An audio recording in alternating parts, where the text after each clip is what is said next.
The mirror doesn't lie, but neither does your future. Welcome to the Soft Girl Era podcast, where we unlearn survival and reclaim softness, rest, and radical joy. I'm LeAnne Dolce, pronounced Dolce, like sweet softness whispered in French. And today I want to share something that shook me to my core, something that made me rethink everything I thought I knew about strength, identity, and what it means to be truly free. I recently had the honor of interviewing Shakira Jackson, a force of nature who's redefining what it means to stand in your truth as a Black woman building an empire while carrying the weight of the world. Shakira is not just an advocate, she's a disruptor. She's a mirror holder. She's the kind of person who looks you dead in the eye and says the thing you've been too afraid to admit to yourself. And her message is simple, blunt, and life changing. Look in the mirror and declare you are not your past, not your history, not your parents' mistakes, not the labels, failures, suicides, overdoses, or mental cases others tried to pin on you. That self affirmation, she says, makes you the strongest person alive. And honestly, she's right. But here's the thing, we live in a world that loves to define us by our trauma, by our zip codes, by our family trees, by the worst thing that ever happened to us, or the worst thing we ever did. And for Black women especially, the labels pile up fast: strong, resilient, superwoman, which sounds like a compliment until you realize it's code for you can handle anything. So we're going to keep piling it on.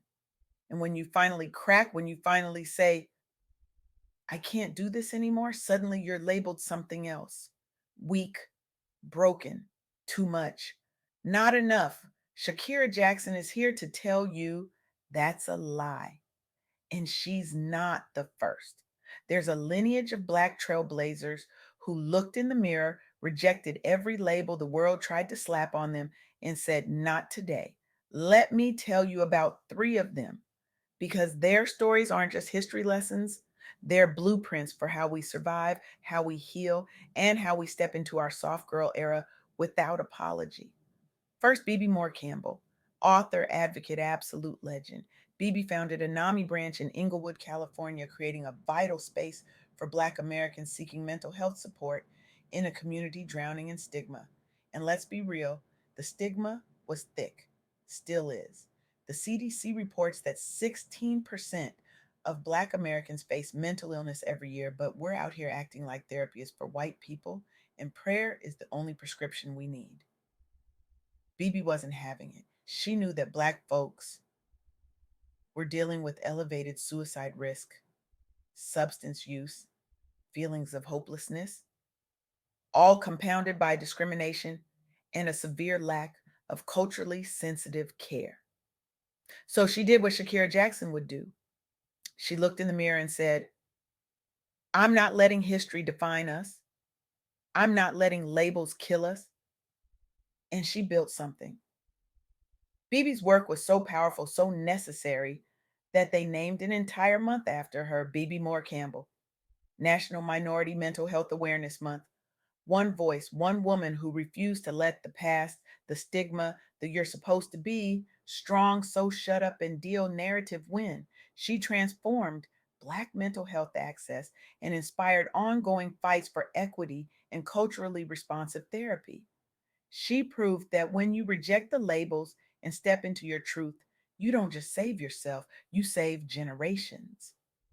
Think about that for a second. One woman, one decision to look in the mirror and say, I am not what they say I am. And now every July we pause as a nation to honor her work and the mental health of Black and Brown communities. That's what happens when you refuse to let your history write your future.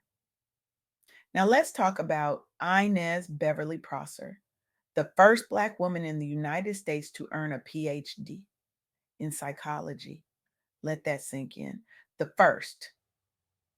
Inez focused her work at Howard University on segregation's toll on Black self esteem, and she didn't sugarcoat it. She documented how systemic oppression eroded self worth, how it planted seeds of hopelessness and worthlessness in Black minds. She rose from Jim Crow era barriers, rejected every label of inferiority thrown at her, and headed Howard's psychology department to affirm Black potential. Her dissertation illuminated paths to stronger self perception, influencing psychology for Black resilience. She shattered academic ceilings and delivered vivid proof that Black minds thrive beyond oppressive histories. Inez looked in the mirror and said, I am not what they say I am. I am not less than. I am not inferior. And then she spent her life proving it, not just for herself, but for every Black person who came after her. She paved the way for culturally attuned mental health strategies, reducing stigma in Black communities. She turned her pain into purpose, her rejection into revolution. And here's the kicker: she did all of this in a time when being a Black woman in academia was not just rare, it was revolutionary. She didn't wait for the world to be ready. She didn't wait for permission. She looked in the mirror and decided her past would not define her future. And then there's Francis Cecil Sumner, the first Black man in the United States to earn a psychology PhD. Francis led Howard University's psychology department and overcame exclusion from higher education and mental health fields at a time when Black communities faced heightened risks of severe sadness, suicide, and substance issues. He persisted with unyielding self belief, pioneering Black psychology to counter narratives of failure or mental fragility. From Howard's halls, he defied a system labeling Black intellect inferior. He forged a legacy of intellectual dominance, boldly proving Black excellence beyond trauma. His work advanced intersectional mental health support, influencing modern telehealth and culturally competent care for Black professionals. Francis looked in the mirror and said, I am not what history says I am. I am not a statistic. I am not a label. And he built a foundation that we're still standing on today. These three pioneers, Bibi, Inez, and Francis, embody what Shakira Jackson is preaching. They stared down their mirrors and said, not today, not my past, not my parents' mistakes, not the labels, not the failures, not the mental case others tried to pin on me. And in doing so, they became unbreakable. But here's where it gets personal, because Shakira Jackson didn't just share these stories with me. She challenged me, and now I'm challenging you. What do you want people to do differently after hearing this? Shakira's answer was direct. She wants you to stop waiting for permission to heal. Stop waiting for someone to validate your pain. Stop waiting for the world to see you as worthy before you see yourself that way. She wants you to look in the mirror every single day and declare out loud who you are not. I am not my trauma. I am not my family's dysfunction. I am not the labels. I am not the mistakes. And then she wants you to declare who you are. I am whole. I am worthy. I am soft and strong at the same time. I am entering my soft girl era and I'm not apologizing for it. And how does she want you to feel during and after this? Empowered, unbreakable, like you just dropped the superwoman cape and realized you can fly higher without it. She wants you to feel the fire that comes from finally choosing yourself, not out of burnout, but out of reverence. Now, I know some of you are sitting there thinking that sounds great, LeAnne, but you don't know my story. You don't know what I've been through. You don't know the weight I'm carrying. And you're right, I don't. But here's what I do know: Bibi Moore Campbell didn't wait until the stigma was gone to start advocating. Inez Beverly Prosser didn't wait until segregation ended to earn her PhD. Francis Cecil Sumner didn't wait until the system welcomed him to pioneer Black psychology. They looked in the mirror and decided that their past, their history, their labels would not define their future. And neither should yours. This is the heart of the soft girl era. It's not about being weak.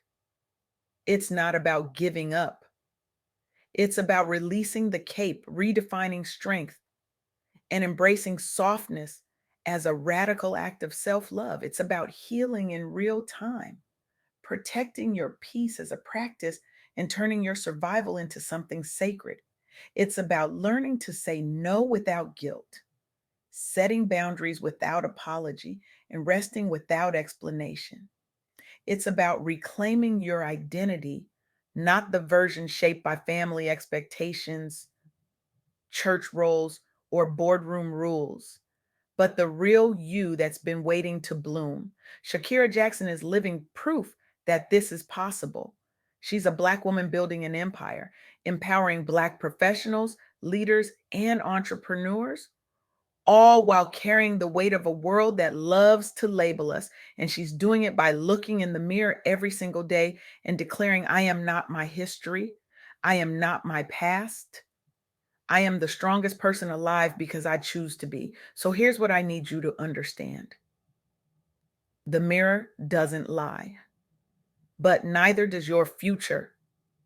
And the only person standing between who you were and who you're becoming is you. Tomorrow morning, before you check your phone, before you make breakfast, before you put on that superwoman cape, I want you to stand in front of a mirror and I want you to say out loud, I am not my past. I am not my history. I am not my parents' mistakes. I am not the labels, the failures, the trauma, or the mental cases others tried to pin on me. And then I want you to say, I am whole. I am worthy. I am entering my soft girl era.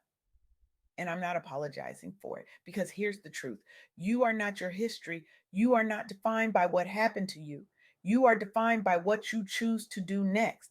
And if Bibi, Inez, Francis, and Shakira can look in the mirror and redefine themselves beyond trauma, stigma, and systemic labels, so can you. This is the soft girl era.